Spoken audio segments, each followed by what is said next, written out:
Hi, it's Fias Taro. Hello, Scorpio. So this is your February love reading. Okay? So, yeah, before tayo mag-start, kung hindi ka pa nakapag-subscribe, please do subscribe and hit the notification bell para lagi po tayo maging updated sa mga mangyayari pa lang. Okay? And syempre, kung may tanong pagdating sa ating private reading, just message me sa aking pong FB page na Fias Tarot. Okay? And yeah, ganun rin pagdating kay Perception of Light. Okay? And syempre, kung meron pong mga katanungan pagdating sa ating all-in-one Evil Eye Bracelet, sa ating Evil Eye Ring and Necklace, just message me. Okay? So, yeah. Let's start. Scorpio placements. Okay, so who is the person on your mind, Scorpio? So, sino yan? Anong meron sa kanya? Tingnan natin.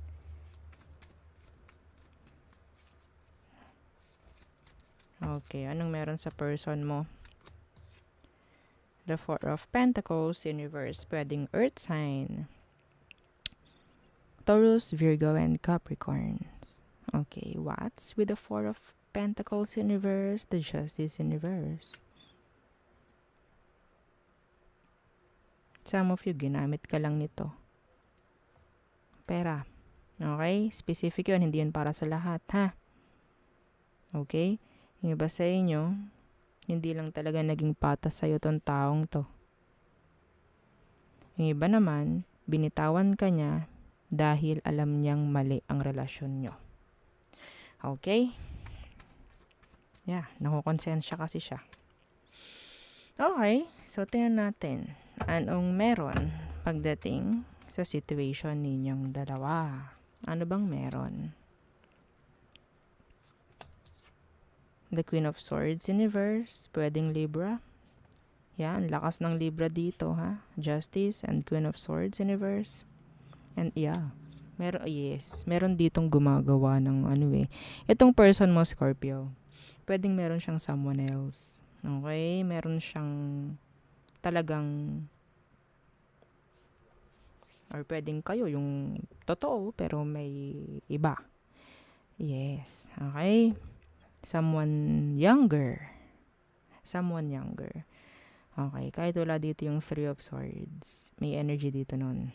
Ng three, ng energy ng tawag dyan, third party. Okay? So, lagi may third party. Bakit ang daming third party? Hindi ko alam. Okay. So, yeah, may gumagawa ng infidelity dito. Okay? Yeah, pagdating sa isang kasal, may kasal dito. Actually, may kasal, may gumagawa ng mali. May gumawa ng mali. Pwedeng itong taong ito is nakagawa ng mali. Okay? Pagdating sa connection nyo or pagdating sa connection niya. Pwedeng may kakonect ito. Okay? Ilagay nyo yung sarili nyo ha kung saan kayo. Okay? Pero ang nakikita ko, itong taong to is gumawa ng mali pagdating sa connection. Okay?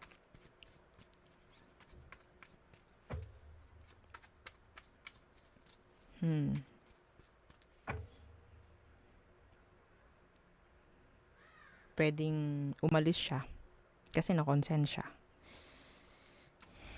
Check natin ano ba talaga ang emosyon nito para sa'yo. Anong nararamdaman niya ngayon? Okay? The King of Pentacles Universe and the Sun Universe. Yeah. Some of them, they're confused. They are confused. Yeah, may separation dito. The Tower. Yeah. Meron din energy rito na hindi to mag-workout. Kaya hindi na dapat. Kaya wag na lang. Unsure. Okay, unsure. Kung may sitwasyon dito na may iniwan, ang pakiramdam kasi ng taong ito is hindi siya sure eh. And feeling niya, hindi naman tayo mag-workout eh. So, bakit pa natin pipilitin? Alam naman nating mali ito. Okay?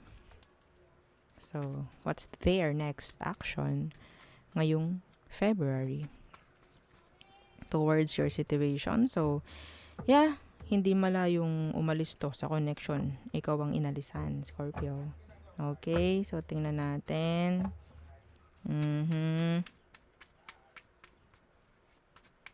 Sana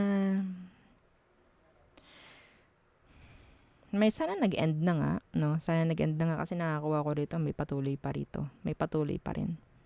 May gusto pang ipagpatuloy kahit confusion or like confusing, okay, yung situation. Someone is being irresponsible. Naging irresponsibleng partner na. The King of Pentacles universe. So, let's see. What's their next action towards you or the situation? The Nine of Swords universe and the Nine of Wands. Aalis to. Kung hindi pa naalis, aalis to. Pero kung may nangyari ng pag-alis, itong taong to is talagang i-guard nila yung self nila from you because ayaw nila ng what? Sakit sa ulo.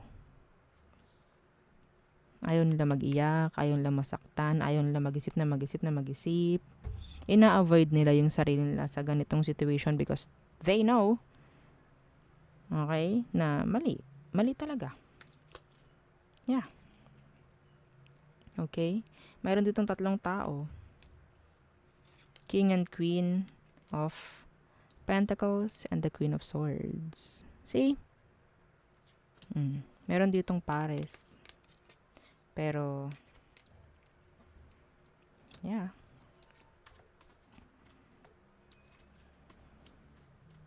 Bakit ko nilagay doon? Anong magiging outcome nyo?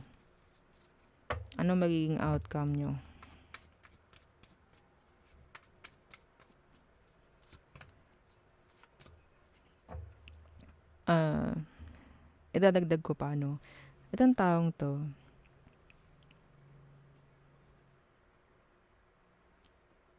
inalisan ka niya kahit sabihin natin meron pa ring emosyon. May emosyon to. Opo, meron. Okay? The Sun in reverse. Naguguluhan siya. Yeah. So, meaning, pwedeng naglalaban na yung isip at puso niya. Okay? Meron pa.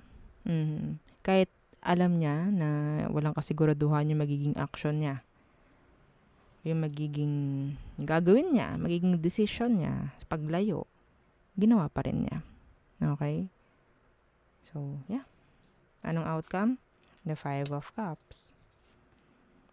Maybe, pwedeng malungkot ka sa ginawa niyang decision.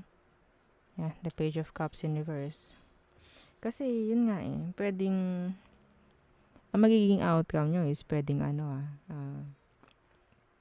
pangungulila. Okay? Pangungulila.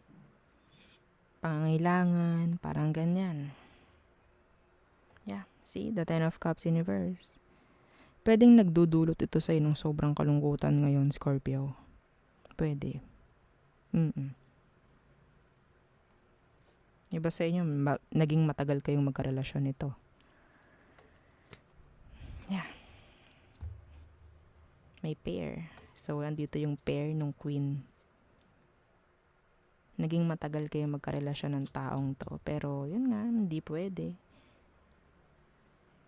So, kailangan ilayo.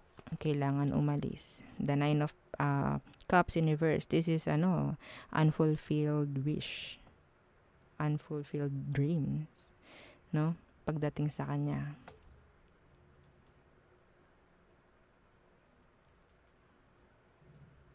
Some of you, this person is sad. Hindi na gusto yung kanilang situation. Kung anumang relasyon meron sila. Dahil sa iyo niya gusto. Sa totoo lang. Pero yun nga, mas pinili niya kung ano yung dapat. Mas pinipili ng taong to kung anong tama. Practical. Okay? Practical. So, mahalaga sa kanya kasi kung anong meron ngayon. Kung anong meron ngayon. Yun ang pinagtutuunan niya ng pansin. Okay? Hindi siya interesado sa past. Hindi siya interesado sa mangyayari in the near future. Interesado to sa kung anong meron sa kanya ngayon. Okay? So, maybe, kung anong meron sa kanya, yun ang pagtutuunan lang niya ng pansin. Okay? And then, yeah, go with the flow. kung anong meron. Kung malungkot sila, malungkot ka rin. Yeah, kung malungkot ka, malungkot din siya.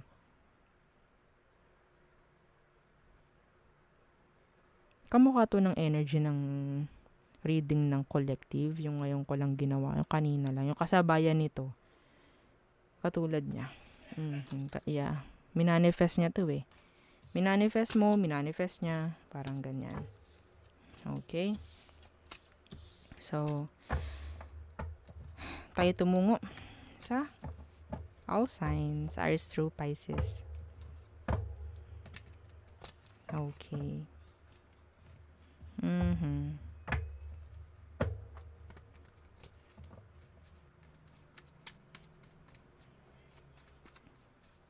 Okay. So, Aries. A secret affair or pwedeng may mga gustong i-fix, mga ganyan. Mapapag-usapan. Yeah. Meron siyang mga gustong sabihin. Taurus, a juggler. Gemini, they want to be responsible. Cancer, they're not consistent. Leo, they're avoiding you. Libra, Virgo. So they're coming back. I think they're coming back. Libra, they're sad, upset. Scorpio, they're being secretive. Okay, they're being sneaky. Sagittarius, they want to be happy. They want to be with you. Capricorns, some of them, there's obsession. Okay. Aquarius, a lot of attraction. Okay. Sex-based connection. Pisces, so, andyan yung pagtalikod ni Pisces pagdating sa'yo, Scorpio. Okay? Again, before tayo mag-end, kung di ka pa nakapag-subscribe, please subscribe and hit mo yung notification bell para lagi kang maging updated. And syempre, don't forget na mag-like, share, and subscribe nga. Okay? Ulit-ulit. Oo. So, yeah. Yun lamang. Thank you. Bye.